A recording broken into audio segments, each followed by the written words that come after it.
Emperor of mankind, often referred to by his faithful as the God Emperor, the Master of mankind, or simply the Emperor, and who sometimes referred to himself as Revelation, known to the forces of chaos as the False Emperor or the Corpse Emperor, is the immortal perpetual and psyker who serves as the reigning monarch of the Imperium of man, and is described by the Imperial Ecclesiarchy and the Imperial cult as the Father, Guardian, and God of humanity. The Chaos Gods and the demons of the Warp refer to him as the Anathema, for he is the greatest embodiment of universal order in the galaxy today, and the most potent foe of chaos in existence. He was, and remains, the most powerful human psyker to have ever been born.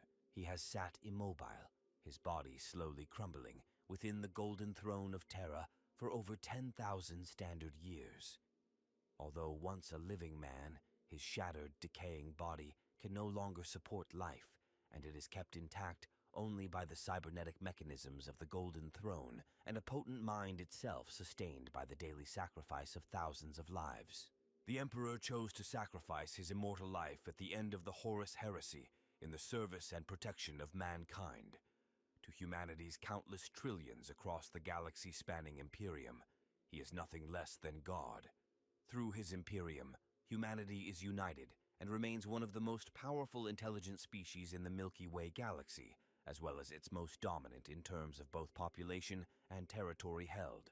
United under one government, mankind is able to survive the myriad deadly threats it faces from aliens, the forces of chaos and the traitors, heretics and mutants that lie within the Imperium's boundaries. The Imperium's rule, carried on in the Emperor's name since the end of the Horus Heresy by the High Lords of Terra and a multitude of Imperial organizations, has been long, oppressive, and necessarily harsh. It has also resulted in technological and cultural stagnation and a regression into tyranny, superstition, and religious obfuscation and intolerance that would have horrified the Emperor. Though he is no longer responsive to external stimuli, the Emperor still lies at the very heart of the Imperium's continued existence.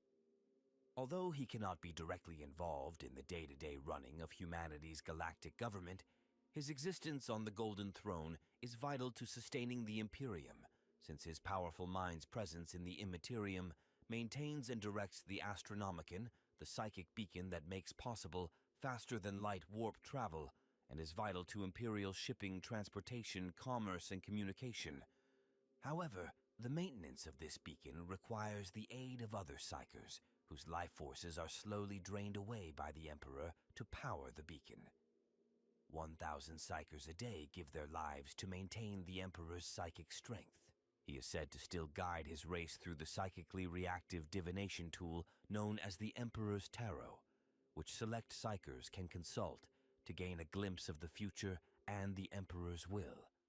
He is also said to constantly battle the Chaos Gods in the Warp and prevent their further intrusion upon the material universe. His mind must remain vigilant at all times throughout the entire Imperium to safeguard the human race and to offer his protection to the faithful. Above all else, it is mankind's collective belief in the Emperor's divinity that serves as its greatest protection from chaos and the other hideous dangers that plague the galaxy. As the Imperial Creed has taught for over 10,000 standard years, the Emperor protects.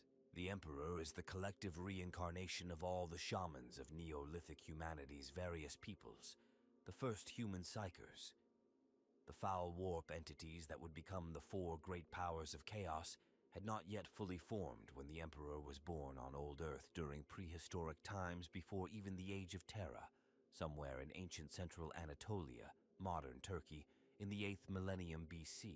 But even before the birth of the Emperor, as humanity grew and progressed, the Immaterium began to become increasingly disturbed by the dark undercurrents of humanity's collective psyche, and the shamans began to lose their former ability to reincarnate into new bodies.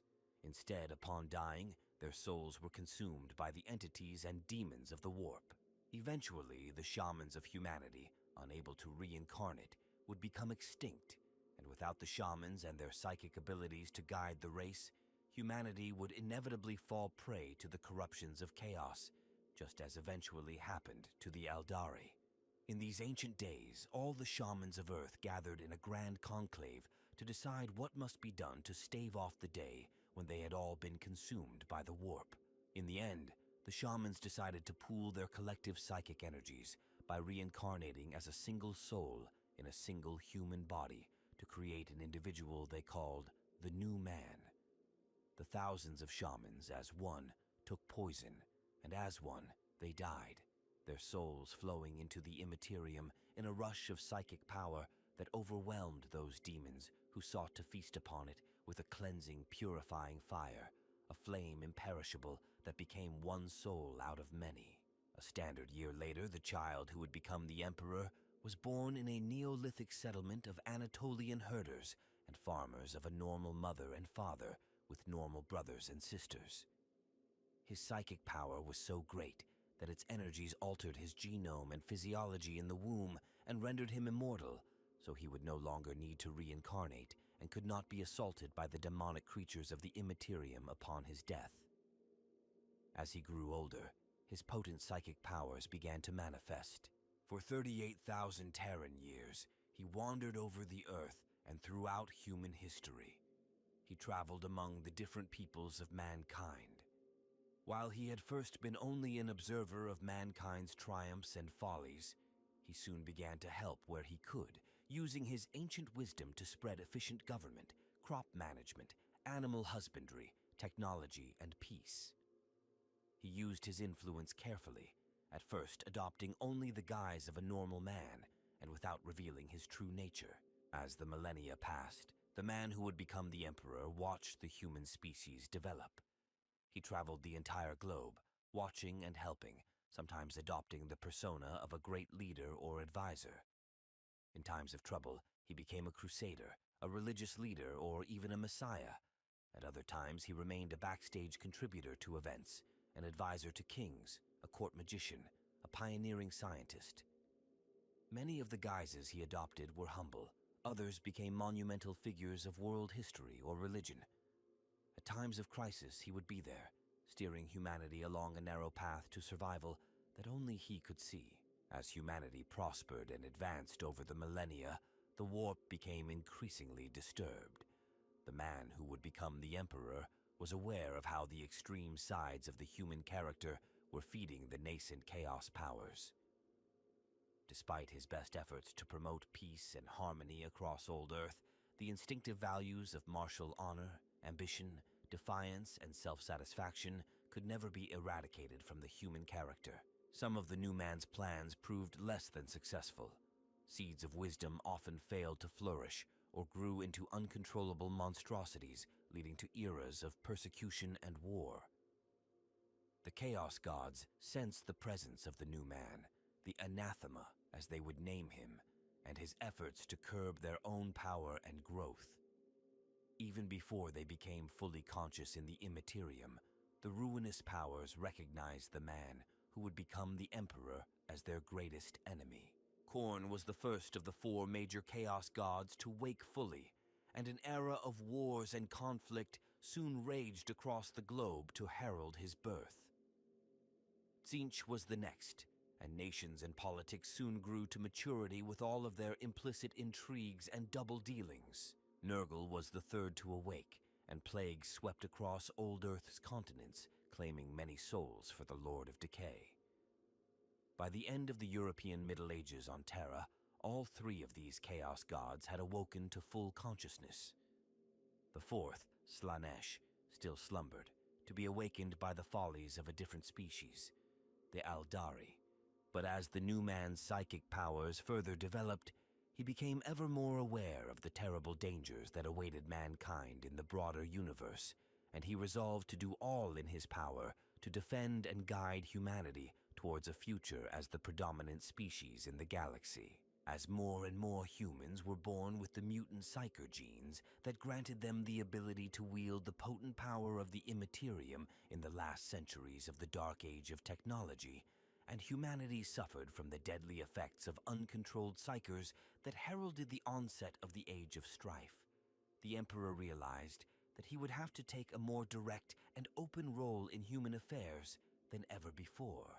Following the birth of Slaanesh after the fall of the Aldari in the 30th millennium and the end of the warp storms that had prevented interstellar communications and travel from the Sol system, the Emperor determined that the time had come to directly steer the history of humanity once more, or see the human race ultimately go extinct due to the troubles of Old Night. However, the above account is now considered largely apocryphal. In truth, the Emperor's origin and history prior to the start of his attempt to unify Terra during the Unification Wars is largely mysterious and unknown, though his immortality as a perpetual and extraordinary psychic abilities still define him. The first mention of the Emperor by that name in Imperial records is when he began the unification of Terra at the end of the Age of Strife in the late 29th millennium. Horus once mentioned that the Emperor lived in Anatolia in his own childhood when describing his own first meeting with the Emperor. It is known that he had been born an immortal, perpetual, and ancient, even before his ascension to the Golden Throne over 10,000 Terran years ago. The Emperor is the new man, the first and greatest of the new mutant subspecies of human psychers. He is also the collective reincarnation of the extinct shamans, wizards, and wise men who had guided primitive humanity during prehistoric times. As the Emperor grew older, his powers began to manifest themselves and become more potent, and he gradually remembered his thousands of past lives, adding all of their knowledge and experience to his own. One account of the Emperor's origin goes so far as to say that he had mortal brothers and sisters, and claims that he was born in the 8th millennium BC in a primitive Neolithic village along the banks of the Sakarya River in Anatolia. While he was still an adolescent, the Emperor's father was murdered by his uncle. While preparing his father's body for a primitive funeral ritual, he received a clairvoyant vision of how his father had been murdered.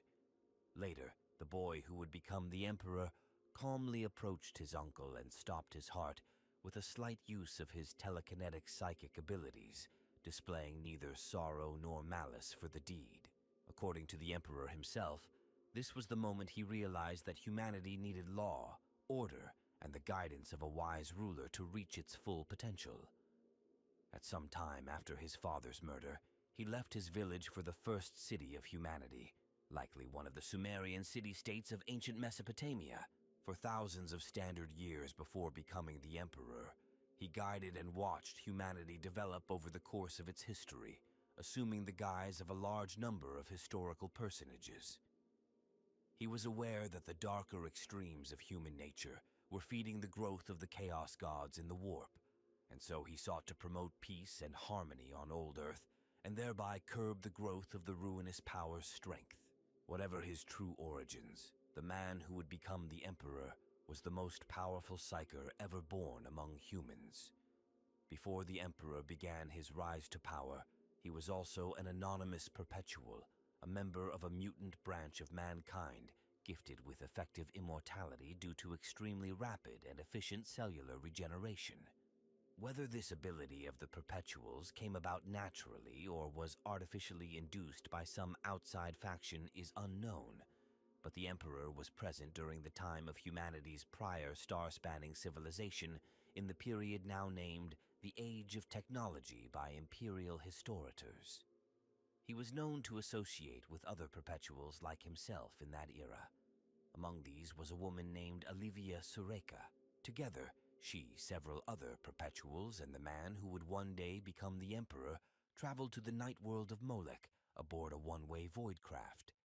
There, they discovered a warp gate into the realm of chaos, which the future Emperor entered. Once within the Imperium, he forged an unknown bargain with the Chaos Gods and was imbued with new powers and the knowledge required to ultimately create the primarchs, superhuman beings whose creation would combine techniques of arcane genetic science with the energies of the warp. The Emperor left Sureka behind to look after the Molech warp gate until such time as that world could be safely protected by the coming of the future Imperium of man. Despite their willingness to strike a bargain with him early on, the Chaos Gods themselves later recognized the Emperor as their greatest enemy among all the intelligent beings of the galaxy, naming him the Anathema. Only at the end of the Age of Strife did the Emperor emerge from obscurity to take a more direct hand in the future of humanity, conquering the warring factions of mankind's homeworld during the Unification Wars that began in the late 29th millennium and ended in 712. M30 with the establishment of his direct rule over Old Earth. The Emperor accepted the deaths of the many innocents that resulted from his conquest with great remorse in order to achieve the greater good of unifying humanity and protecting it from the manifest predations of the warp. With the assistance of the ancient Mechanicum government on Mars, who joined with the Emperor and the people of Terra in the Treaty of Mars in 739. M41, that formally founded the Imperium of Man in the late 30th millennium, the Emperor created the first space marines and fleets of interstellar void ships that would carry his armies across galactic space. The objective was a great crusade that would unify all of the planets colonized by humanity during the Age of Technology, prior to the Age of Strife, into one Imperium of Man. The crusade would also subdue, destroy, or force into exile all intelligent alien races of the Milky Way. The galaxy was to become the Imperial domain, the manifest destiny of humanity. Using the knowledge he had bargained for with the Dark Gods on Molech, the Emperor during the Unification Wars also created, with the aid of the scientists of his biotechnical division, the 20 superhuman primarchs from whom the Space Marines' gene seed was later developed, using his own DNA as the foundation of their undifferentiated genomes. He intended them to serve as his primary military commanders, diplomats, and consuls for the Great Crusade. The Chaos Gods, however, sought to thwart the Emperor's grand plan even before his gene son's gestation within his subterranean genetic laboratories deep beneath the future Imperial Palace on Old Earth were complete. The primarchs were sucked into the warp through the will of the Chaos Gods while still in their gestation capsules and scattered across the human-inhabited worlds of the galaxy. Even before their births, the primarchs had already been touched by the power of chaos. During the course of the Great Crusade, all but 2 of the 20 primarchs were successfully found and united with the Space Marine legions that had been created after their disappearances from the genetic material that they had left behind. As the Emperor traveled across the stars, some humans wanted to worship him as a god. However, he forbade this, proclaiming, "I am not a god. Rather than enslaving humanity, I want to free it from ignorance and superstition." However, Lorgar, the primarch of the Word-Bearers Legion, desperate to find some outlet for his belief that humanity must have a god to worship to be truly whole, gave in to the constant whispers of the Chaos Gods and, after corrupting his legion to their service, sent his first chaplain Erebus to poison the minds of the other primarchs and their legions. Just as the Imperium had reached its apex in the first decade of the 31st millennium, the Emperor's most trusted son, Primarch Horus of the Luna Wolves Legion, later renamed the Sons of Horus, fell to chaos as a result of his own pride, need, and ambition. Horus betrayed the Emperor, and along with fully half the Space Marine legions and Imperial army regiments, initiated a massive civil war for control of the galaxy. This rebellion is known to history as the Horus Heresy. Though the Emperor ultimately defeated Horus during the Traitor Legion's assault on Terra, he was all but slain in the battle after suffering a crippling loss of limbs and mortal systemic damage. Only the life-supporting Golden Throne has sustained his living corpse in a kind of stasis, neither dead nor truly alive.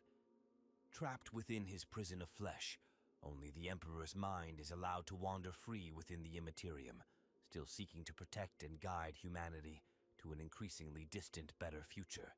The man who would later become known as the Emperor of Mankind first appears in Imperial records as just one of the many warlords struggling for control of Terra during the later part of the Age of Strife in the early 29th millennium. Beginning at that time, and with the aid of his great friend and collaborator Malkador the Sigillite, the Emperor undertook a series of military campaigns against all the other techno-barbarian warlords on the planet that would collectively later become known as the Unification Wars. During these conflicts, the Emperor employed several military formations, such as the warriors of the unit designated Geno 5, two Chiliad who would go on to serve in the Imperial army that consisted of genetically enhanced warriors to maximize his tactical prowess. The most powerful of these troops were the proto-astartes, known as the Thunder Warriors. Though physically the most potent of his creations, more deadly in combat than even the later Space Marines, the Thunder Warriors were far from perfect.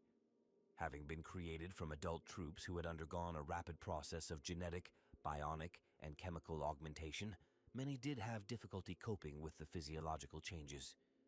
Metabolic collapse leading to rapid death was not uncommon, and many Thunder Warriors were also prone to mental instability and even psychosis as they aged. These warriors played a significant role in the Emperor's eventual victory over all the other warlords of Terra, and led him to believe that his future plans to reunite mankind across the galaxy would require the creation of an even more potent core of genetically engineered military commanders and warriors.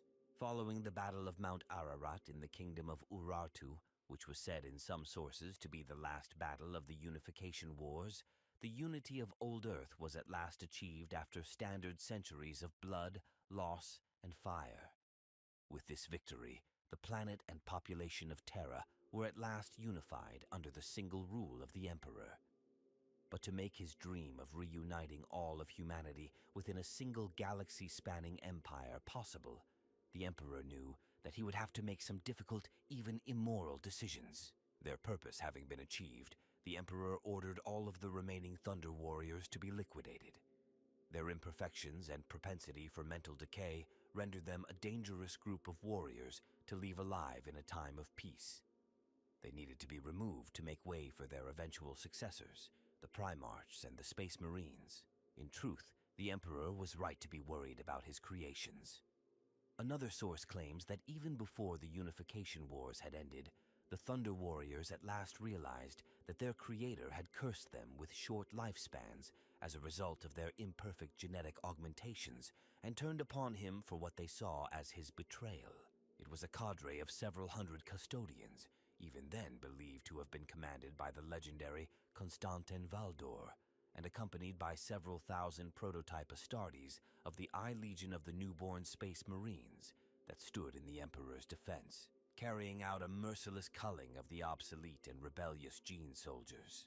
Though some Thunder Warriors successfully escaped the cull, however it happened, the vast majority of those who survived the Unification Wars died at the hands of their own allies, individually or in small groups, like the self-stylized Datar Thunder Warriors present during the Cerberus insurrection of the early Great Crusade era.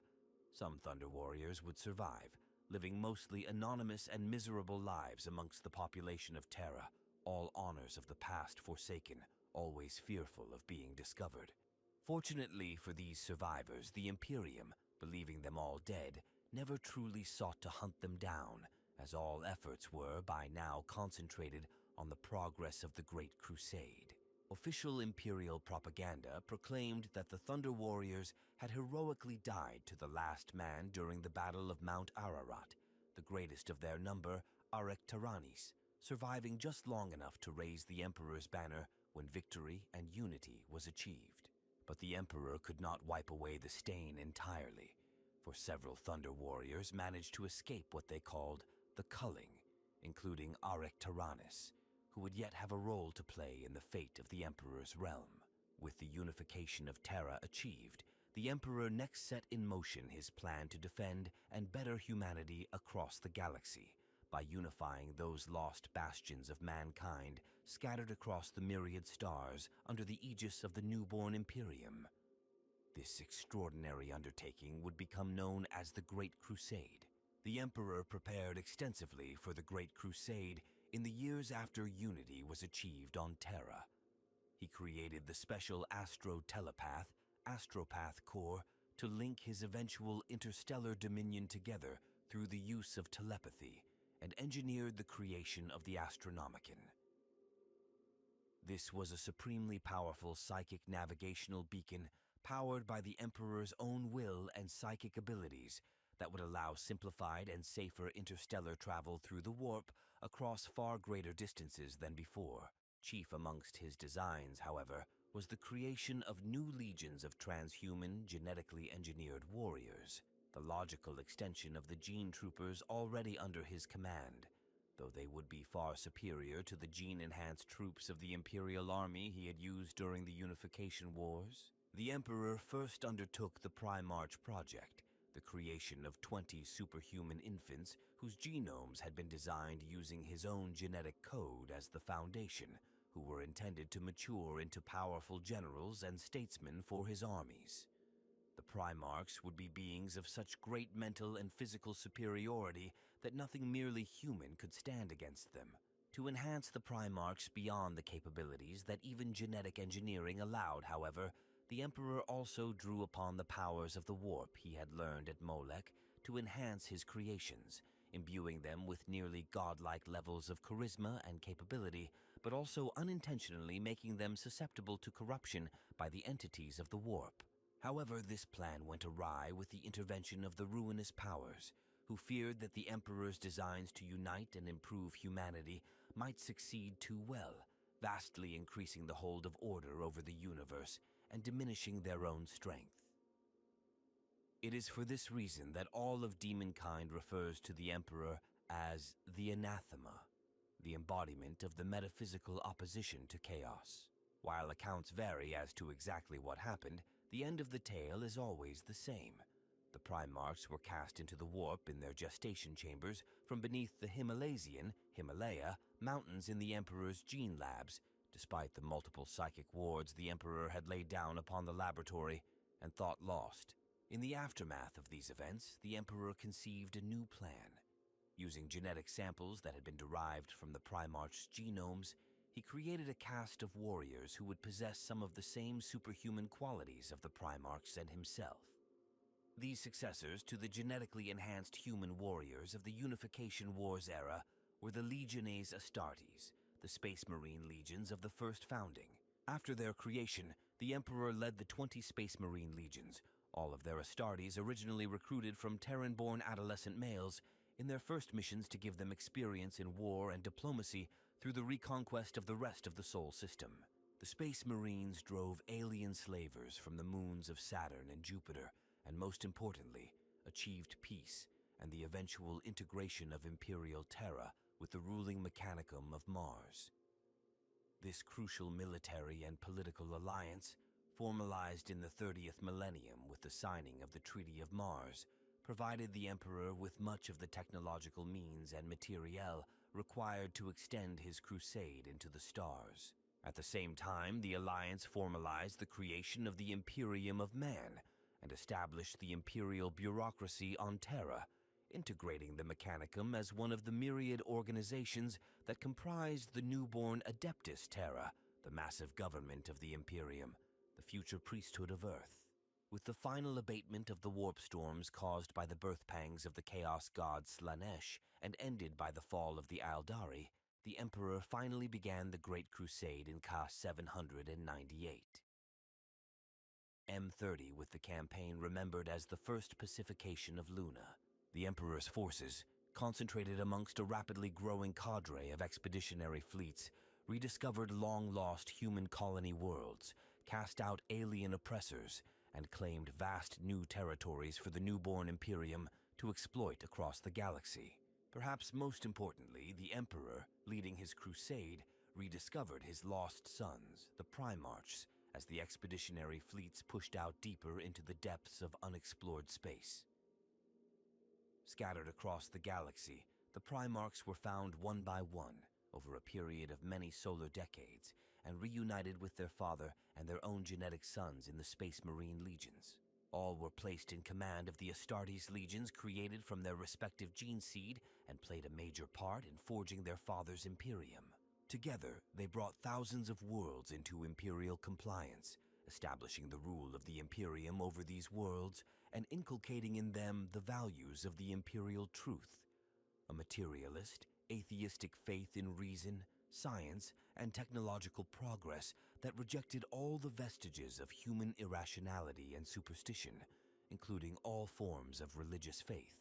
Only by promulgating the doctrines of the Imperial truth did the Emperor believe he could begin to weaken the hold of the need for faith and the other irrational aspects of the human mind that birthed and sustained the power of chaos in the warp.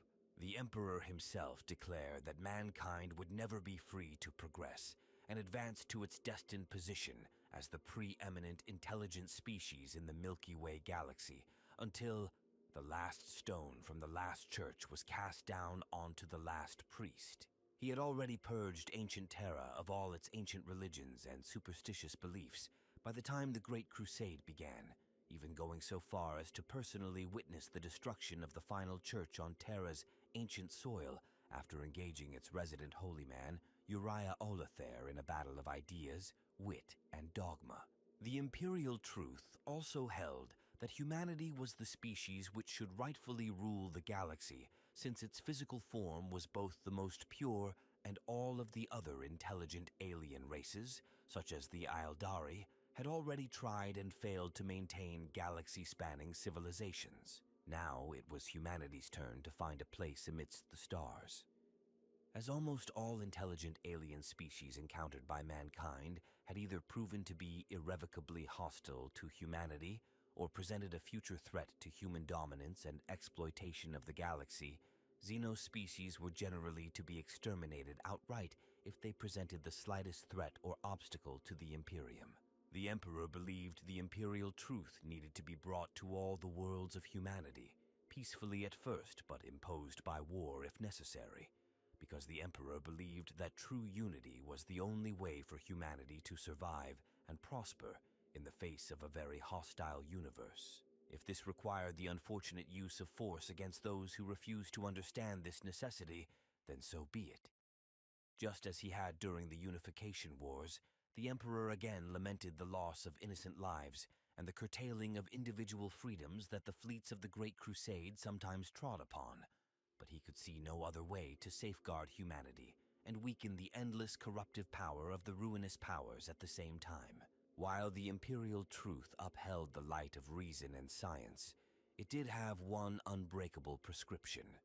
Men must never develop machines capable of true thought, what scientists had once called artificial general intelligence. The Emperor remembered that it was the Great War fought by humanity against the thinking machines known as the Men of Iron that had helped to destroy mankind's last united interstellar civilization at the end of the Dark Age of technology, and he had no desire to see the human race repeat its past mistakes. As such, when the expeditionary fleets of the Great Crusade encountered advanced human civilizations in the dark of space that had developed artificial general intelligences, these worlds' populations were simply exterminated outright as potential dangers to the entire body politic of the newborn Imperium. Additionally, there was an increasing concern as the Great Crusade progressed about the use of psychic sorcery by agents and warriors of the Imperium. The Emperor was the most powerful human psyker to have ever lived, but he was deeply ambivalent about the growing spread of the mutant psyker genes through more and more of the human population. He rightly believed that most of mankind was not yet evolved enough, either physically or spiritually, to truly control the great power of the warp, or avoid the corruptions and temptations offered by its more malevolent denizens. More and more often, during the progress of the Imperial conquest of the galaxy, the Imperial Army and Space Marines would make planetfall only to find that the populace were enthralled to mysterious powers and unnatural mystics called sorcerers. These people were essentially members of chaos cults who would resist the forces of the Emperor with sorcerous psychic powers granted them by demonic entities from the warp. These psychic powers were also very akin to those used by the Thousand Sons Legion of Primarch Magnus the Red. The Thousand Sons had come under intense criticism for their use of sorcery by Primarch Mortarion of the Death Guard Legion, who knew by his own personal experience with sorcerers on his homeworld of Barbarous the dangers to be found in anything spawned from the warp, and Leman Russ of the Space Wolves Legion, for whom any battle fought through sleight of hand, clever deceit, or any trick other than straight physical combat was by definition dishonorable. Russ found the Thousand Sons' use of sorcery distasteful in the extreme. It was Russ who fought the hardest for the Imperium to ban the use of psychic powers after his own experiences during several campaigns of the Great Crusade, where his space wolves had fought beside the Thousand Sons. The schism grew so great that it threatened the very stability of the fledgling Imperium, and so the Emperor himself called for an imperial conclave to resolve the issue once and for all. Both sides of the debate over the use of psychic abilities arrived at the world of Nikaea, determined to present their views, with the Emperor as the arbiter, enthroned above the dais in an ancient amphitheater that seated tens of thousands where the conclave was held. On one side of the question were the witch hunters like the Sisters of Silence, who presented their case by reciting a litany of human suffering inflicted upon the Emperor's own subjects by sorcerers enslaved by what would eventually later be recognized during the Horus Heresy as chaos, of gibbering mutants who had lost their humanity, and of cults and power-hungry men and women who turned their psychic gifts to dark purposes. All present were also aware of the terrible damage that had been done by uncontrolled and demon-possessed psychers during the early days of the Age of Strife. On the other side was a powerful advocate for the continued use of sorcery, Primarch Magnus the Red. His very presence frightened many, but he began to speak with the great charisma that only a Primarch could wield. His argument was that no knowledge was tainted in and of itself, and no pursuit of knowledge was ever wrong, so long as the seeker of that truth was the master of what he learned rather than its pawn. He spoke with finality that his Thousand Sons astartes had mastered their knowledge of sorcery, and that there was no knowledge too labyrinthine for them to grasp, or that they could not master to serve humanity rather than enslaving it. Magnus called on the Emperor not to ban the use of psychic abilities, but to contribute to further research into their usage so that they might be harnessed more fully for the betterment of humanity and the Imperium. Magnus had spoken passionately with great power, and the participants at the Council of Nikaea became even more divided. While they had strong arguments in their favor to justify their anti-psyker position, the witch hunters could not effectively match Magnus's persuasiveness. The tension could easily have been cut with a knife when a group of Space Marine librarians approached the dais. The Emperor acknowledged them with a nod, and all present fell silent.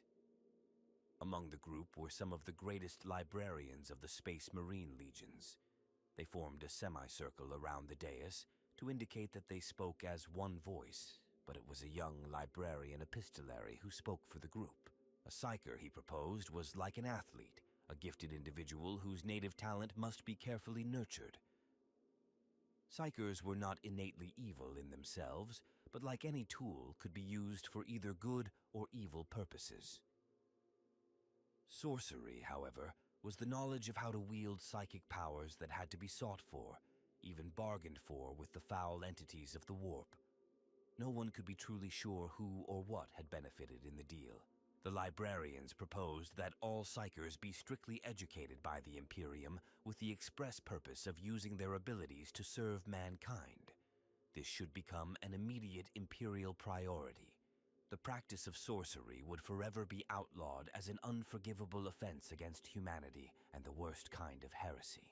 The Council of Nikaea was also the trial of Magnus the Red, for he was accused of sorcery and of introducing sorceress practices to the Space Marine legions through his lead role in the institution of the Corps of Librarians. As the evidence of Magnus's continued practice of sorcery became apparent, the Emperor barely contained his wrath as he pronounced judgment on the Primarch of the Thousand Sons. The Emperor had entrusted his son years before to obey his bidding and forswear the use of such occult practices because of the dangers inherent to the warp. He had entrusted only Magnus with the true secrets of the warp to which only they remained privy.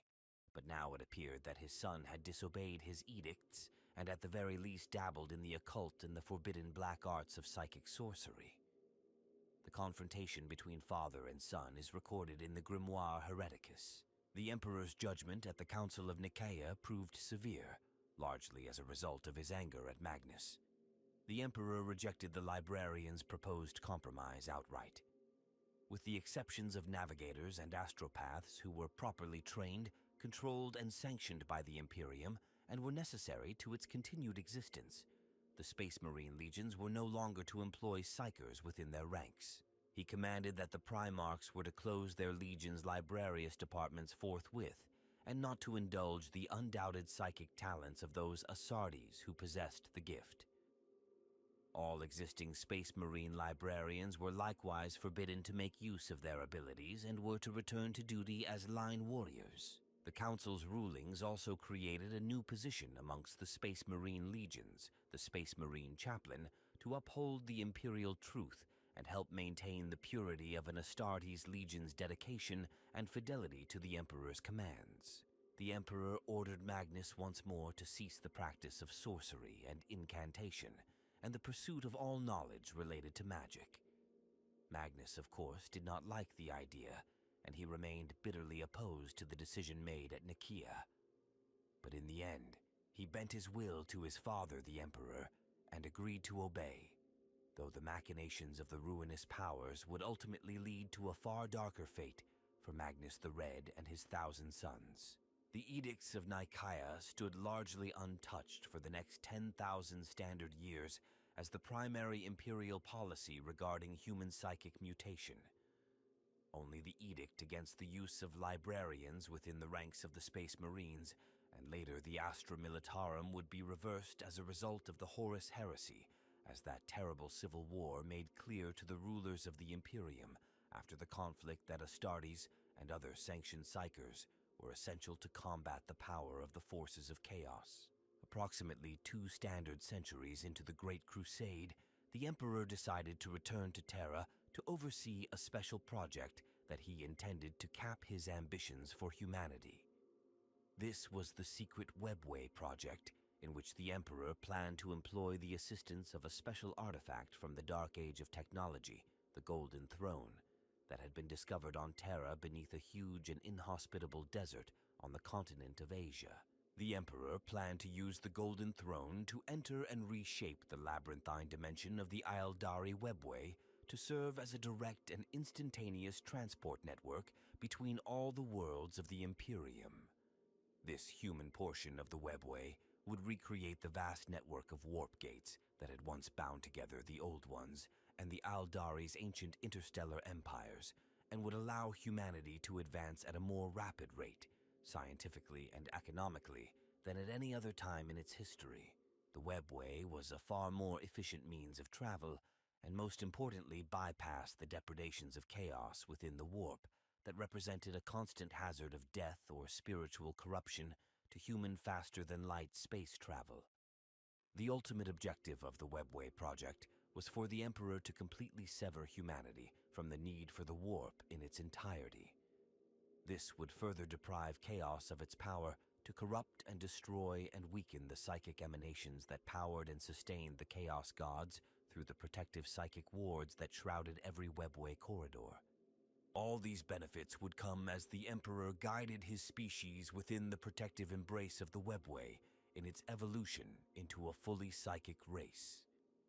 This would assure its ascendancy on the galactic stage beyond what even the lost Aeldari Empire had once managed to achieve, and unleash a golden age of human civilization unlike any before known. A human-dominated Webway would also truly unite the Imperium, preventing mankind from ever again being divided by time and great distance. But this project would require all of the Emperor's considerable attention, and had to be pursued in secret, lest the Aeldari or other opponents of the project learn of it and seek to stop it before his efforts could come to fruition.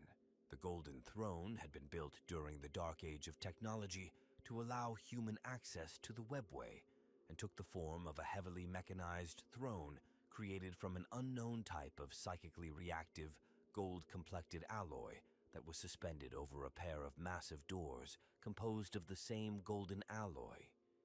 These doors acted as the portal to the Webway, and were supposedly large enough for a Warhound-class scout titan to walk through upright. The Golden Throne was originally located in the subterranean depths of the Imperial Palace, where the Emperor's gene laboratory complex had once stood, an area known as the Imperial Dungeon. Hundreds of red-robed Mechanicum tech priests and servitors toiled in the Imperial Dungeon, as the Emperor sat upon the Golden Throne and used his immense psychic powers to hold the portal into the Webway opened for his workers, who constructed a new section of the labyrinth dimension intended to connect Terra to the rest of the largely abandoned transdimensional transport network. Because the Webway had been constructed from a psychically resistant material intended to protect it from penetration by the entities of the warp, and humanity did not possess the technology required to replicate it, the Emperor had to personally shield the new human-built sections of the Webway from warp incursions. This required him to remain on the Golden Throne continuously, and was the reason why he had been forced to leave the Great Crusade in the hands of his primarchs and return to Terra to oversee the project personally. As such, following the extraordinary victory of Imperial forces over the greatest orc, encountered by the Imperium to that time during the Ulanor Crusade, the Emperor decided that he was no longer directly needed to command the efforts of the Great Crusade. To this end, the Emperor placed Horus, his favored and most talented son, in charge of the military advancement of the Great Crusade in his stead. Horus was foremost amongst the primarchs and was the first rediscovered by the Emperor on the dying world of Chthonia that lay so close to Terra that warp drive was not needed to reach the planet. Horus was the only primarch to serve in the Great Crusade alongside his father for many solar decades, and was the most highly honored of the Emperor's sons, the primarch he most trusted and most loved. The two had fought together at the forefront of the early Great Crusade. The Emperor had protected Horus during the Siege of Rylus, while Horus repaid the favor during the Battle of Goro. During the Battle of Gyros Thravian, the Emperor slew the mighty orc war boss Garkle Blackfang after it had held off 3 of his primarchs. With such a history between them, the Emperor felt Horus was the man to lead the Great Crusade in his absence. Granting Horus the unique title and rank of War Master, the Emperor declared that the time had come for his sons to show him what great leaders they were. Turning his back on direct military matters, the Emperor created the Council of Terra, the precursor of the Senatorum Imperialis, the Imperial Tithe, and expanded the civil governing and bureaucratic bodies of the Imperium like the Adeptus Administratum, before retiring in seclusion beneath the Imperial Palace to begin work upon the Golden Throne and the Webway project. But the Emperor's decision to not tell his sons why he had retired to Terra, as well as his decision to begin shifting the Imperium's government out of the direct control of the Primarchs on the War Council and to the Terran nobility and bureaucrats whom they detested, sowed the seeds of discord among the Primarchs. So too did disquiet over the Emperor's decision to raise Horus above his brothers by naming him the War Master, and thus their commanding officer. From these seeds of ambition, pride, and jealousy, the Chaos Gods would find fertile ground to corrupt many of the Primarchs and bring on the horrors of the Horus Heresy. This turn of events did not please all of the Emperor's subjects, several of his Primarch gene-sons in particular. In the final stages of the Great Crusade, the Emperor's most trusted son, Horus, succumbed to the temptations of chaos. This seduction had been set in place over long solar decades by Primarch Lorgar and his Word-Bearers Legion.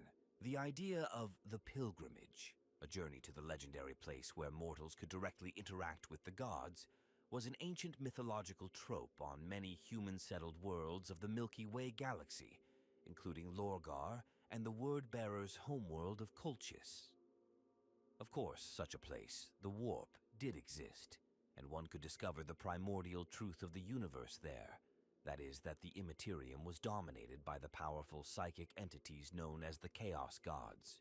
Prompted by the so-called Pilgrimage of Lorgar to discover whether or not the gods once worshipped by the adherents of the old faith of Colchis actually existed, Lorgar journeyed with the Word-Bearers Legion's Serrated Sun chapter to what was then the fringes of known Imperial space as part of the 1,301st Expeditionary Fleet of the Great Crusade.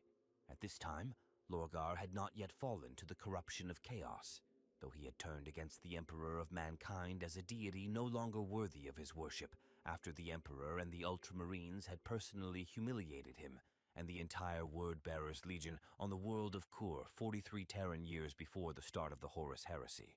The Emperor had come to Kur personally with his regent, Malcador the Sigillite, after ordering the Ultramarines to destroy the Curian city of Monarchia, where the Emperor was worshipped as a god as a result of the teachings of the Word-Bearers. He made his displeasure known to Lorgar about the Word-Bearers spreading the religion of Emperor worship to every world they brought into the Imperium, in direct contravention of the atheist philosophy of the Imperial truth. The Emperor forced the entire Legion to kneel against their will through the use of his psychic might, and then explained that they were the only Astartes Legion to have failed his purpose during the Great Crusade. After this humiliation, Lorgar, on the advice of his first captain Cor Ferrin and the Word-Bearer's first chaplain Erebus, both already corrupted by chaos, decided to undertake a pilgrimage to discover if the gods worshipped by the ancient old faith of Colchis were real and worthy of the Word-Bearer's faith and allegiance. Lorgar believed that the Emperor was wrong to condemn humanity's natural instinct to seek out the divine as an unworthy superstition, and he intended to discover if there were truly deities worthy of mankind's respect. To this end, though Lorgar no longer had any love or loyalty for the Emperor, he and his D7 Legion rejoined the Great Crusade, but did so only for their efforts to serve as a front for their pursuit of the pilgrimage. The Word-Bearers were also accompanied on this pilgrimage by 5 members of the Legio Custodes, who had been set by the Emperor to watch over everything the Word-Bearers did to prevent them from falling back into error. The Word-Bearers' pursuit of any scrap of information that could be found on the primordial truth or the nature of the place where gods and mortals could mingle ultimately led the 1,301st Expeditionary Fleet to the Nikaea system near the largest warp storm in the universe, later known to the Imperium as the Eye of Terror. The Expeditionary Fleet's master of astropaths advised Lorgar that unusual voices in the warp were heard in the vicinity of the Great Warp Rift, voices that spoke directly to the primarchs as well, which were the voices of the chaos entities within the Immaterium. It would be in the Nikaea system that Lorgar would learn that his suspicions had been correct, and that all of the religions across the galaxy that possessed so many similarities to the Colchian Old Faith were not coincidences, but expressions of worship in the universal truth that was the existence of chaos. The decision was made to hold orbit over Nikaea and for the 1,300 First Fleet's elements to make planetfall on the unknown world, designated as 1301-12. The landing force was comprised of Imperial Army, Word-Bearers, Legio Custodes, and Legio Cybernetica elements. The landing party, led by Lorgar, was greeted by a large number of barbaric human tribes described as dressed in rags and wielding spears tipped by flint blades, yet they showed little fear. Most notable were the barbarians' purple eyes, which reflected the color of the Eye of Terror itself in the spectrum of visible light. Despite the custodian Vendatha's protests and request to execute the heathens, the Word-Bearers approached the natives. A strange woman emerged from the crowd and addressed the Primarch directly, calling him by name as Lorgar Aurelian and welcoming him to Nikaea. This woman, the Chaos Priestess Ingethel of Nikaea, would ultimately lead the Primarch down a path of spiritual enlightenment that actually marked the beginning of Lorgar's fall to heresy and chaos. Later, Ingethel would initiate a ritual that would see her transformed into the demon prince known as Ingethel the Ascended, and then lead the 1,300 First Fleet scout vessel Orpheo's Lament into the Eye of Terror. Within the Eye of Terror, the serrated sun chapter of the Word-Bearers Legion witnessed the failure of the ancient Aldari Empire, firsthand in the form of the Crone worlds that had been scoured of all life that littered the Eye's region of space. Ingethel, of course, lied to the Word-Bearers about how the Chaos god Slaanesh had truly been born, and warned that the Aldari had failed as a species and suffered the fall, because at the moment of their ascension, they were unable to accept the primordial truth, that is, worship chaos. They gave birth to a god of pleasure, yet they had felt no joy at her coming. Their new god, Slaanesh, had awoken to consciousness in the 29 St. Millennium to find its worshippers abandoning it out of ignorance and fear, and from the Prince of Pleasure's grief was born the endless storm of the Great Eye, the Eye of Terror, an echo of the birth screams of the Aldari's new and rejected god. The nature of the primordial truth was revealed to the word-bearers in the ashes of the Aldari Empire, and Ingetel warned them that in order for humanity as a species to survive, they must not commit the same sins the Aldari did, and must instead accept the worship of chaos.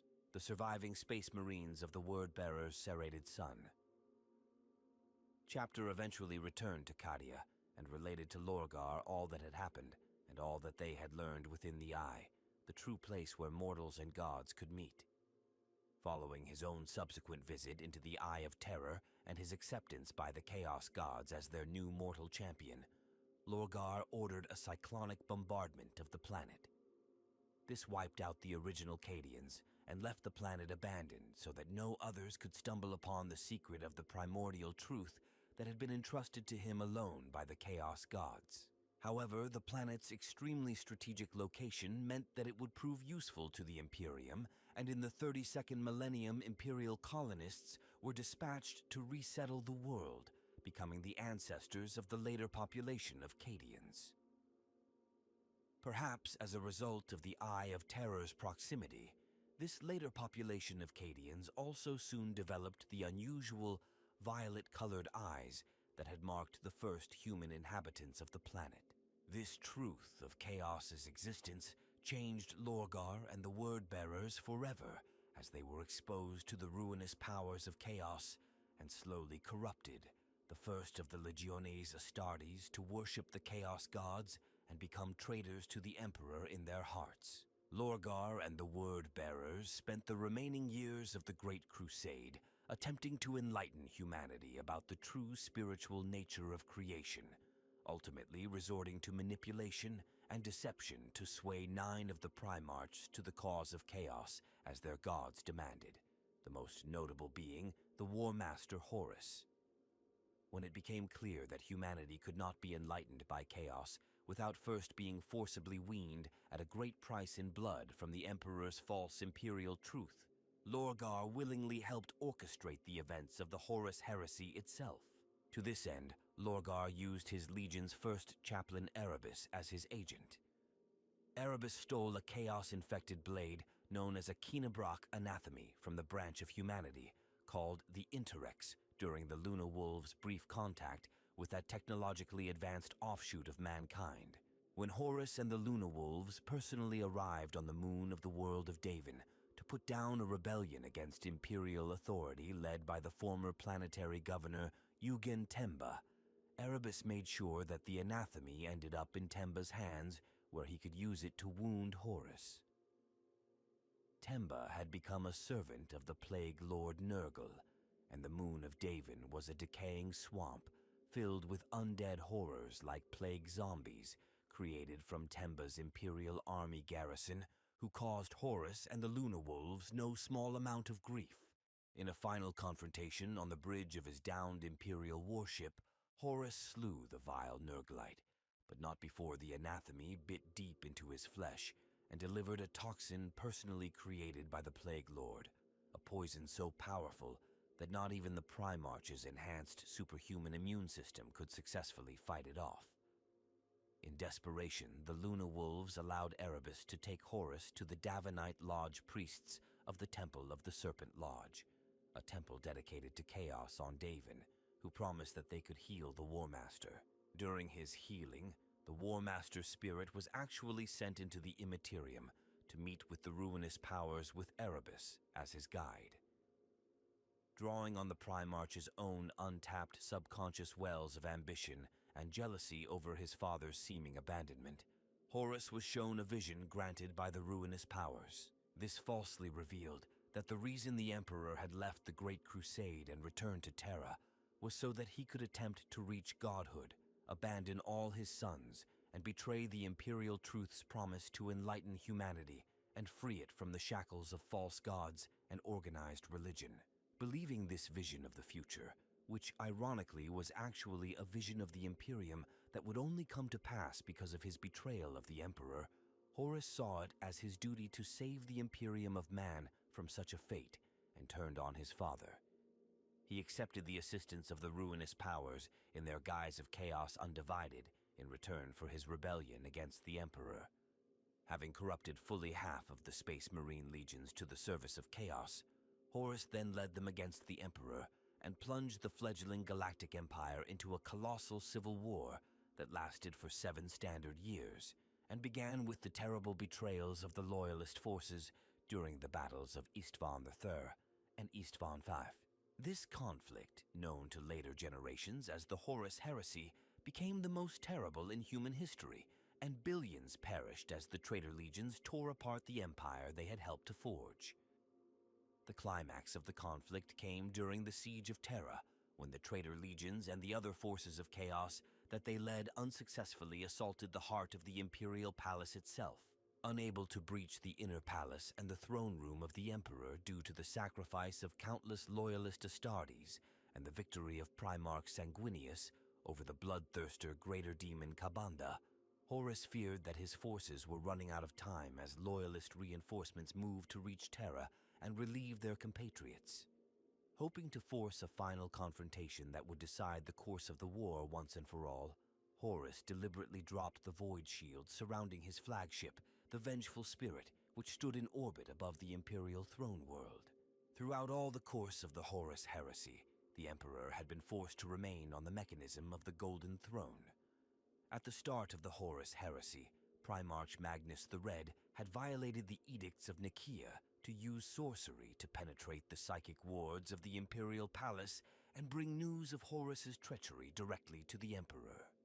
The Emperor had refused to believe Magnus's warning about his favored son, and instead came to believe that it was Magnus who had been corrupted by chaos because of his decision to continue to use sorcery in violation of Imperial law.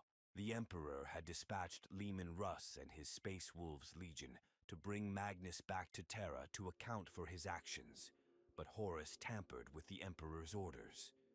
Horus's message to the Wolf King so enraged Leman Russ against his sorceress brother that he ordered the Space Wolves to launch an all-out assault on the Thousand Suns Legion's homeworld of Prospero.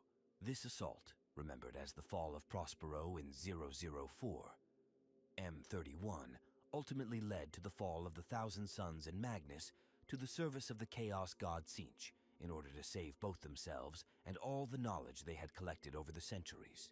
At the same time, Magnus's spell to penetrate the Imperial Palace's psychic wards had also badly damaged the Webway project, allowing hordes of demons to gleefully punch through the Emperor's weakened psychic shield and assault the thousands of Mechanicum workers constructing the human portions of the Webway. The Legio Custodes and the Sisters of Silence were forced to fight a desperate battle to prevent the demons from pouring through the portal generated by the Golden Throne and into the dungeon of the Imperial Palace itself.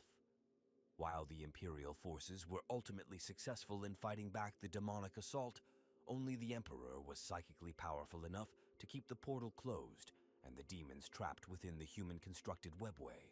With his attentions consumed by this crisis, the Emperor left the management of Horus's rebellion to Malkador the Sigillite and Primarch Rogel Dorn of the Imperial Fists Legion. During this time, the Emperor engaged in telepathic communications with the low-ranked astropath Kai Zelaine, who had been granted a precognitive vision of the Horus Heresy's conclusion and the Emperor's terrible fate at the hands of his best-loved son. During their psychic communications, the Emperor revealed he not only had already known what his ultimate fate would be, but had come to accept it as the price of the failure of his ambitions for humanity. Later, Corvus Corax, the Primarch of the Raven Guard Legion, deeply distraught over the almost complete annihilation of his legion during the drop site massacre on Istvan V, came to the Imperial Palace and demanded an audience with the Emperor. Diverting some of his attention from the strenuous task of maintaining the psychic defenses of Terra from the breach in the Webway, the Emperor telepathically imbued the secrets of creating astartes into his son's mind. Corax then began rebuilding the Raven Guard using these techniques to rapidly accelerate Astartes' development, though his efforts were ultimately corrupted by the insidious actions of the Alpha Legion. The Raven Guard would remain one of the so-called Shattered Legions throughout the rest of the heresy, and would play little further part in its outcome. After 5 standard years of protecting the human homeworld from the consequences of Magnus's Webway breach while seated on the Golden Throne, the Emperor began to exhibit the first signs of physical fatigue.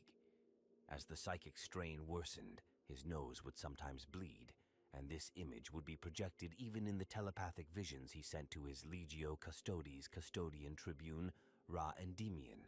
After sensing the birth of the powerful demon Drachnien in the warp, the Emperor knew the war within the Webway was reaching its climax, and the ultimate fate of humanity would soon be decided. He ordered the Sisters of Silence to gather 1,000 Psykers across the galaxy and sacrifice them to the Golden Throne. This allowed the device to be powered for a single solar day without the Emperor's presence, and he used that time to plunge into the Webway and rescue the retreating Imperial forces.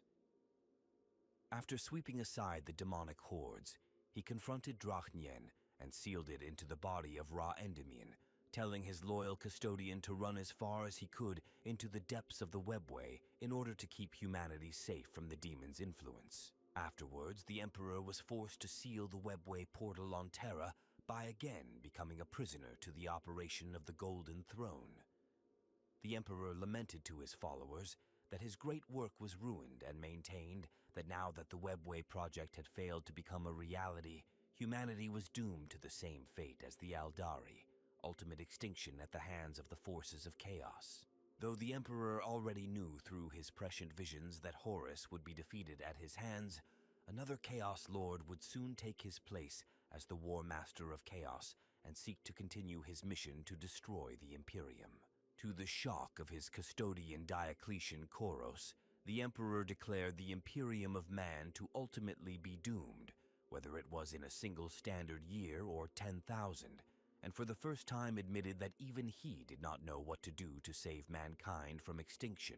As a result, as the Horus Heresy reached its climax with the traitors' assault on Terra itself, 7 standard years after the start of the War Master's drive on the throne world, the Emperor was forced to remain on the Golden Throne at all times, save for the few moments when Malkador the Sigillite, the Regent of Terra, and the second strongest human Psyker, could take his place.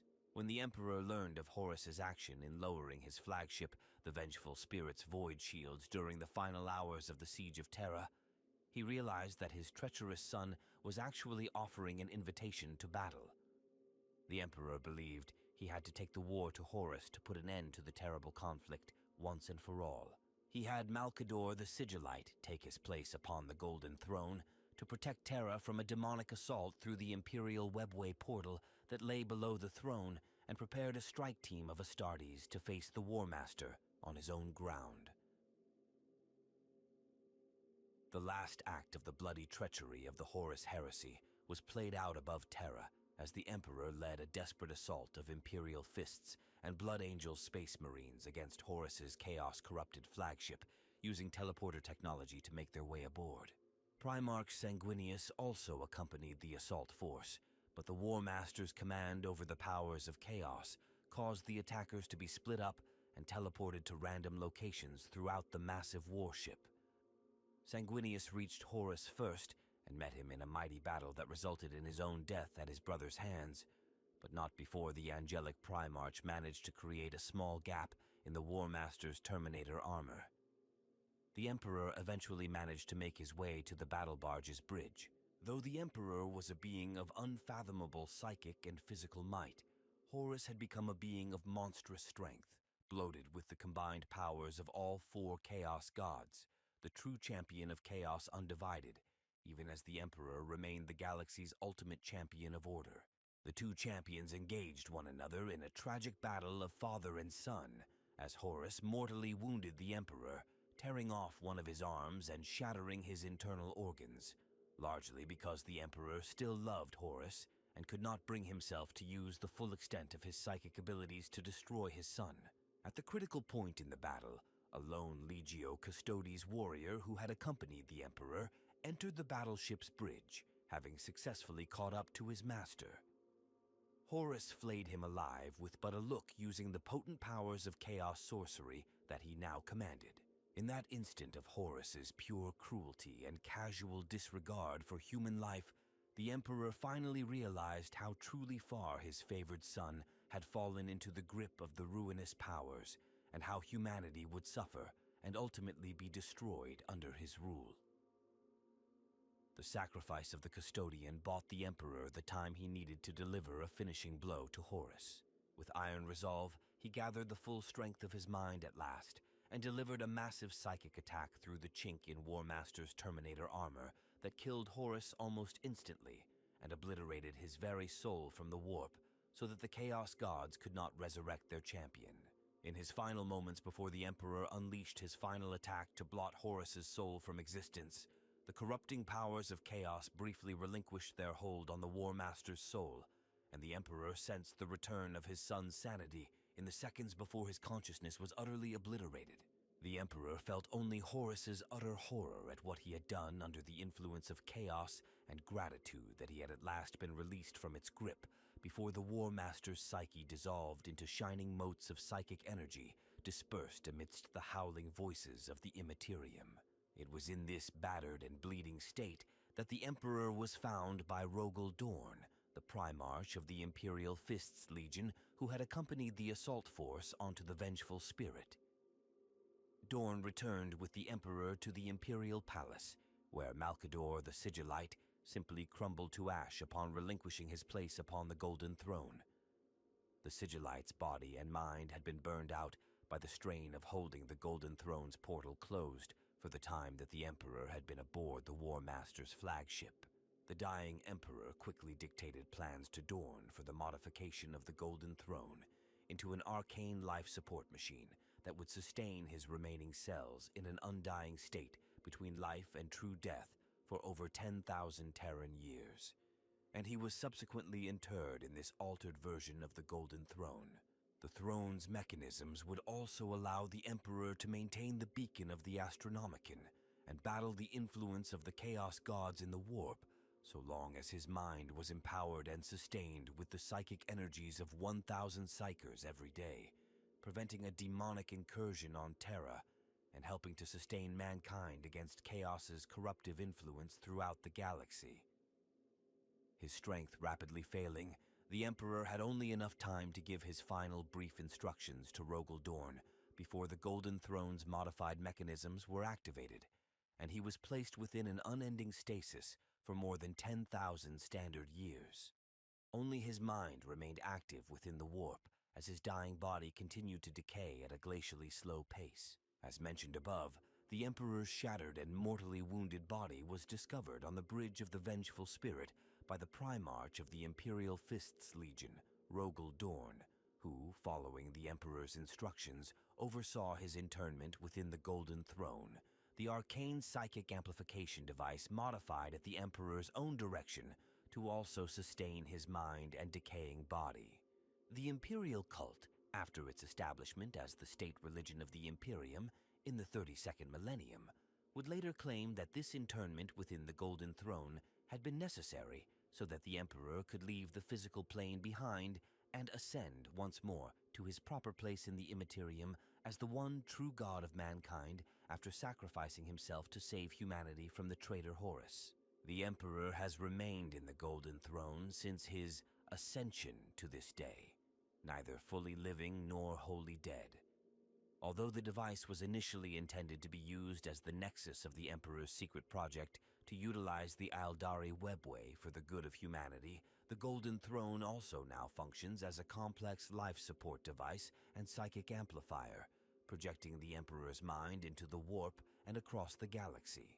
The Golden Throne itself lies in the Sanctum Imperialis, the great hall at the heart of the Imperial Palace, guarded by the companions of the Emperor, a special and highly elite bodyguard contingent of the Adeptus Custodes. The Emperor's decaying physical form is preserved by the vast arcane machinery of the Golden Throne, which itself is maintained by a legion of tech priests from the Adeptus Mechanicus. His psychic essence is spread out across the whole of the galaxy through the warp, watching over as much of humanity as he can manage in his current depleted state in order to keep the ruinous powers at bay. The Golden Throne is also connected to a massive psychic beacon known as the Astronomicon, which makes faster-than-light travel possible for Imperial starships outfitted with a warp drive by generating a telepathic signal by which the specialized mutant psychers known as navigators are able to navigate through warp space. The Astronomicon signal is originated and directed by the Emperor's mind, but is amplified and powered by a choir of 10,000 human psychers. These individuals are selected for their psychic prowess, their ability to control their power, and are put to the task only after undergoing a rigorous process that includes their soul binding to the Emperor to strengthen their minds against possession by demonic entities. The life force of these psychers is consumed over the course of several solar months, 1,000 of whom die every day, which means that replacements must constantly be found and brought to Terra aboard the infamous black ships of the Adeptus Astra Telepathica, the Imperial organization responsible for regulating humans who possess the psychic mutation. The selected psychers are, for the most part, indoctrinated to accept their fate as their sacred duty for the Imperium, for they are too dangerous to those around them to be allowed to live, and the sacrifice of their life is the greatest good that they can do in service to the God Emperor. Those who prove less willing to give themselves for the glorious cause of mankind are sedated and their psychic life force fed to the power collection mechanism of the Golden Throne regardless. The Imperium must survive, regardless of the daily cost in lives. It is said that the Emperor's existence is one of endless pain and suffering, and that it is only his utter devotion to the human race that keeps him from accepting the death he now desperately longs to embrace. Should the Emperor die, then the Astronomicon will become useless, and humanity will no longer be able to safely travel through the warp using its current technology. Although this may be disputed by the fact that humanity traveled the stars before the Emperor sat upon the Golden Throne during the Dark Age of technology. The Imperium would then become fractured and disintegrate into civil war. The reliance on the Emperor's life force for guidance and protection, and the dedication of his subjects to prevent his death, is the foundation for the Emperor's divinity as held by the Imperial cult and countless billions of human beings across the galaxy. Only the astartes of the Space Marine chapters do not openly believe the Emperor is divine, instead dimly remembering and honoring his determination to free mankind from the shackles of superstition and organized religion, even as they revere him as the founder of the Imperium and the greatest human leader in history. Yet something unexpected has happened. As the Imperium came under assault from the greatest conglomeration of the forces of chaos since the Horus Heresy, with the unleashing of Abaddon, the Despoiler's 13th Black Crusade in 999. 41 and the fall of the fortress world of Cadia, unleashing the Great Rift across the galaxy, one of the Emperor's sons, Primarch Robut Guilliman, has been reborn.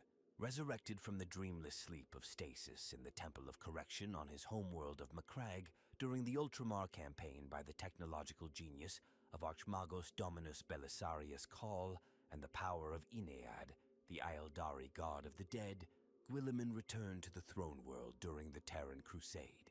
He entered the Imperial palace and spoke with his father the Emperor for the first time in 10,000 standard years. What passed between them remains unknown, but when Guilliman emerged, he took up the burden of leadership once more, becoming the Lord Commander of the Imperium, the de facto master of the High Lords of Terra. He launched the Indomitus Crusade, spearheaded by the newly created Primaris Space Marines, to ensure that his father's empire would survive the coming of the Noctis Eterna. Yet time may still be running out. In 999, M41, the Adeptus Mechanicus, reported a terrible secret to the High Lords of Terra and the Adeptus Custodes. The highly advanced life support mechanisms of the Golden Throne have begun to fail, and the tech priests no longer possess the knowledge necessary to repair them.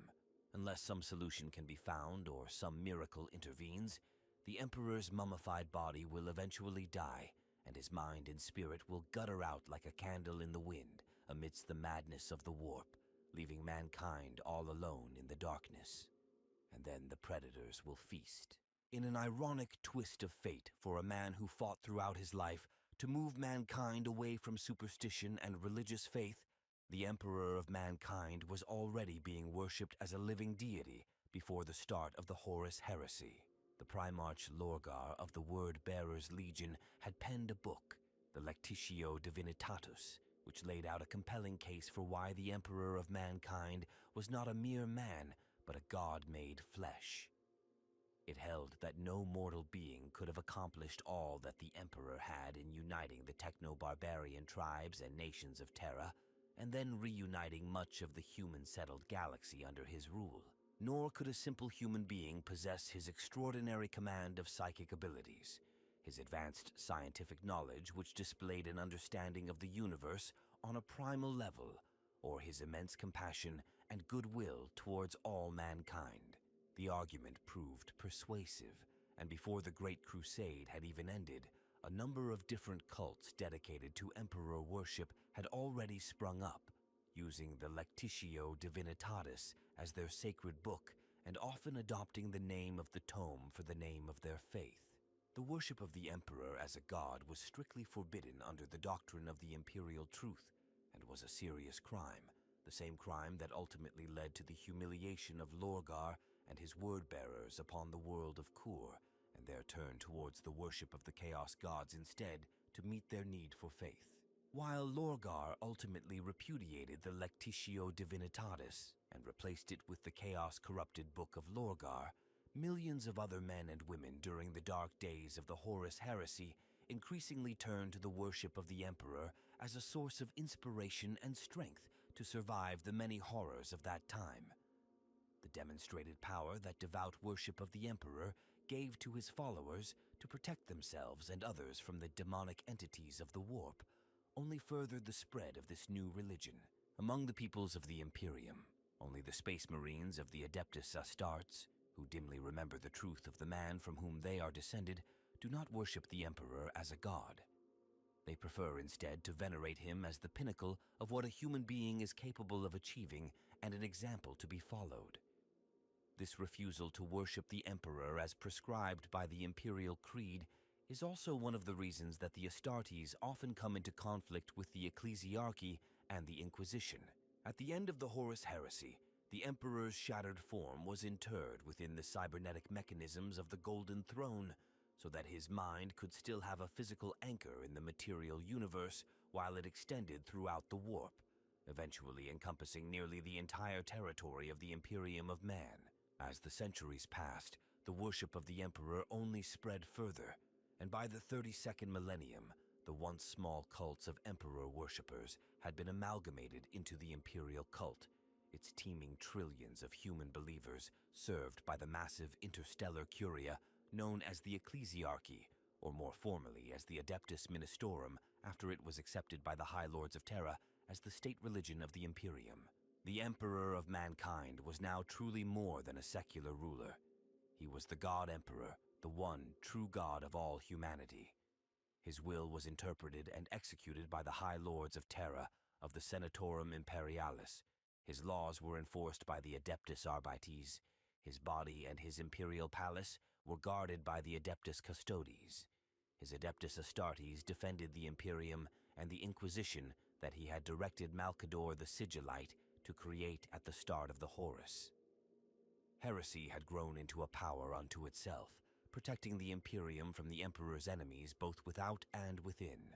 Despite his protests to the contrary, the effect of trillions of human beings expressing a deep faith in his divinity has massively empowered the Emperor's mind and soul within the psychically reactive immaterium, where reality is shaped by the collective beliefs and unconscious desires of the galaxy's most populous intelligent species. The Imperial Creed teaches that far from being a defeat, the internment of the Emperor within the Golden Throne allowed his divine spirit to ascend so that he could guide and protect all humanity more directly, no longer confined by the limitations of the flesh. It is for this reason that the skull has become so prevalent in imperial iconography and architecture, as a symbol of the Emperor's sacrifice of his own life for the sake of his people. Whatever he may have been before the Horus Heresy, the Emperor now truly is a god within the warp, equal in power to any one of the 4 major chaos gods, and very likely as powerful as all 4 of them combined, as he has become perhaps the strongest spiritual force for order in the Milky Way galaxy.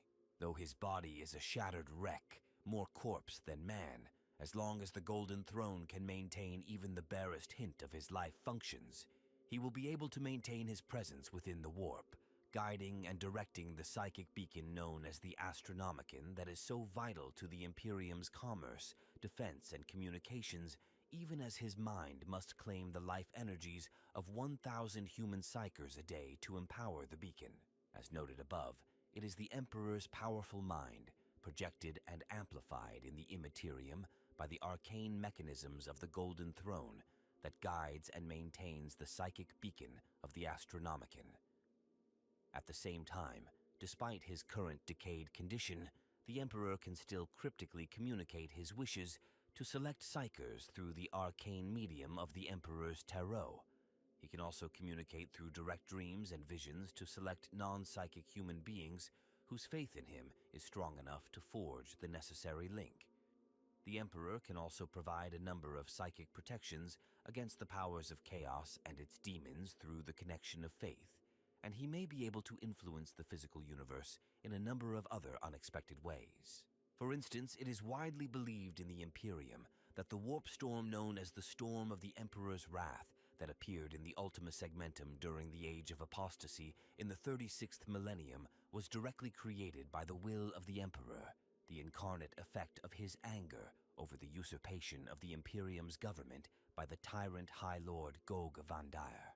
It is also believed that the Emperor's might within the warp directly holds the power of chaos at bay, and were the Emperor to be absent from the Immaterium, chaos would break through the physical boundaries of the universe, transforming the entire galaxy into a realm of insanity and horror, very much like the Eye of Terror. It is also known to a very few among the highest ranks of the Inquisition that within his throne room in the Imperial Palace, the Sanctum Imperialis, the Emperor possesses the power to directly manipulate reality, including the ability to relativistically slow or even stop the arrow of time outright. Yet the God Emperor is a tormented soul. Unable to interact more directly with his worshippers, he is horrified by what his Imperium has become over the last 10,000 years in the wake of the terrible wounds inflicted by the Horus Heresy and the ongoing threats to humanity from chaos, Xenos, mutants, and the traitors within. The age of the Imperium has not delivered the golden age of mankind that the Emperor had hoped would result from all his efforts. Instead, the Imperium has delivered stability, but at the cost of technological stagnation and intellectual regression, political repression, constant exploitation of the many by the few, rabid xenophobia, and often savage religious intolerance. All the evils of humanity that the Emperor had hoped to bring to an end have only proliferated during the 10,000 Terran years that the Imperium has ruled the human race in his name. Yet the Emperor endures in his endless pain, knowing that his death would cripple the Imperium and deny humanity both the limited guidance he can still offer and the protection he provides against chaos. The Emperor fears that without him, humanity will not survive. For this reason, despite all its imperfections, he allows the Imperium to endure in its degraded state. On rare occasions, the Emperor works through his chosen servants to make the lot of humanity a little better. He fans the embers of hope among mankind as the time of ending draws nigh and the Golden Throne's mechanisms wind down like a broken watch. The concept of the Star Child in relation to the Emperor is similar to that of the Aldari's potential god Aeneid, the Lord of the Dead, who according to their belief will form in the infinity circuits of the Aldari craft worlds when the last of their race has died on the physical plane. The belief in the Star Child is currently considered by the Inquisition to be a vile heresy spread by chaos cultists of Tsench, though the truth of the matter might be otherwise.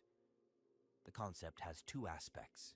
The first is that the Emperor's soul exists in the warp, where it will form a new entity upon the Emperor's death, the Star Child, who will become the Emperor reborn, and the second is that the Emperor during his long life on Terra has many living descendants. Over the almost 50,000 years the Emperor walked hidden among mankind. He formed many families and fathered many children. His male descendants have inherited direct portions of the Emperor's genome, and they are immortal like their father, though unlike him they are sterile in every case. His female descendants are simply normal human women, though they may exhibit potent psychic abilities, particularly forms of precognition. Unlike the Emperor, who is the greatest psyker ever born in the galaxy, the Emperor's scions are actually psychic blanks or nulls, possessing no presence in the warp. As a result, they are both undetectable by psychic means, and cannot be affected in any way by psychic or sorceress powers. A hidden group within the Imperium that call themselves the Illuminati know of the existence of the Emperor's scions, and are also aware that the Emperor is failing as his life slowly gutters out despite the creaking ministrations of the Golden Throne. They also know of the fall of the Aeldari, which gave birth to the Chaos god Slanesh, and seek to prevent mankind's own fall to chaos. The fall of humanity to the ruinous powers would create a new fifth major chaos god in the Imperium, and with its birth, the warp would once again intrude into real space for a number of millennia, encompassing the entire galaxy in massive warp storms, as during the Age of Strife. The Illuminati, who as a group are those incredibly rare individuals who manage to actually survive and defeat a demonic possession of their bodies through sheer willpower, seek out the Emperor's descendants and tell them of their true heritage. With the realization that this knowledge brings, the biological sons of the Emperor then become known as the Sensei. The Illuminati gather the Sensei together, protect them from the Inquisition, and pave the way for the rebirth of the Emperor. Their plan is ultimately to sacrifice the Sensei to the Emperor. Possibly at the moment the Emperor's body finally fails upon the Golden Throne. He will be renewed by the Sensei's life forces and will be reborn and regenerated as the Sensei Emperor to again lead his race in person, stepping renewed from the Golden Throne. The Star Child background was introduced in the original version of Warhammer 40,000 and dismissed as heretical in the 3rd edition in favor of the more vague Iron Men and Stone Men history of an ancient cybernetic conflict between humanity and a race of artificial general intelligences they created during the Dark Age of technology. The Emperor is the incarnation of the extinct shamans of ancient Earth, who, with their prophetic powers and connection to the warp in its natural and uncorrupted form, had guided the various peoples of ancient humanity. According to the Illuminati's beliefs, after Horus rebelled and mortally wounded the Emperor's physical body during their final battle aboard his battle barge, the vengeful spirit, the Emperor's body and soul, could no longer remain as one. His soul melted into the Imperium, and only a tiny core of the Emperor's humanity remained whole. This spark of the Emperor's soul was like a small child in a tiny reed boat adrift in the chaotic eddies of the warp. Since the Emperor's soul survived, there was a possibility that his whole essence could be reborn into the physical world once more in a new physical body. In the same way the ancient shamans died together to reincarnate as the single man who would become the Emperor's death could herald the birth of a new savior for humanity. That time would lie far in the future, when mankind's collective desire for a new savior would strengthen the core of the Emperor's soul in the warp and rekindle it to new life. The soul of the Emperor adrift in the warp is the being referred to by the Illuminati as the Star Child. The humans that were left in charge of the Imperium after the Horus Heresy and the loss of all the primarchs had no real understanding of what had happened to the Emperor. Though the Emperor's body continued to live within the Golden Throne, and his potent mind continued to be a beacon for humanity in the form of the Astronomicon, his soul is a new, benevolent god of the warp, the god of humanity, waiting to be born. The Star Child is also believed by some Illuminati to be the pure compassion of his soul, which the Emperor thrust from himself into the warp in order to possess the determination required to eradicate the soul of his most beloved primarch and gene son, the War Master Horus. The Imperial Inquisition, particularly its demon-hunting Ordo Malleus, has always been at war with the Sensei, the Emperor's sons. In 997, M41, Inquisitor Fortes reported that he and his colleagues Alexio and Credo determined that the Temple of the Star Child on Level Nor 4 consisted of unwitting pawns of Tzeentch, so they liquidated it. It is this incident which has led the Inquisition to currently consider any belief in the Star Child to be a heresy promulgated by the followers of the Lord of Change to lead Imperial citizens astray. It has been noted in some Imperial sources that the ammunition for the Inquisition and Grey Knight's psych-cannons and psych-out grenades derive their anti-psychic effect from being impregnated with extremely rare negative psychic energy. The only known source of this energy being the byproducts of the Emperor's metabolism removed daily by the Golden Throne. Other Imperial sources note that the Inquisition has discovered this energy can also be produced from the rendered-down bodies of the Sensei. One True Armor. The One True Armor is the name of a specially crafted suit of golden auramite power armor worn by the Emperor during the Great Crusade and Horus Heresy. After his wounding by Horus during the Siege of Terra, it is said that the Emperor's armor was removed and melted down by his own order to create badges that would honor the Imperial Fists Terminators that had fought beside him aboard the Vengeful Spirit. Fragments of the One True Armor were placed inside the Crux Terminatus badges worn by especially honored Space Marine Terminators. Meanwhile, all of the Cruxes Terminatus granted to the Astartes of the Grey Knights also contain a shard of the Emperor's armor. The right gauntlet of the One True Armor is currently in possession of the Dark Angels chapter, who use it to create thousands of Crux Terminatus badges for themselves and their successors among the Unforgiven. Emperor's Sword.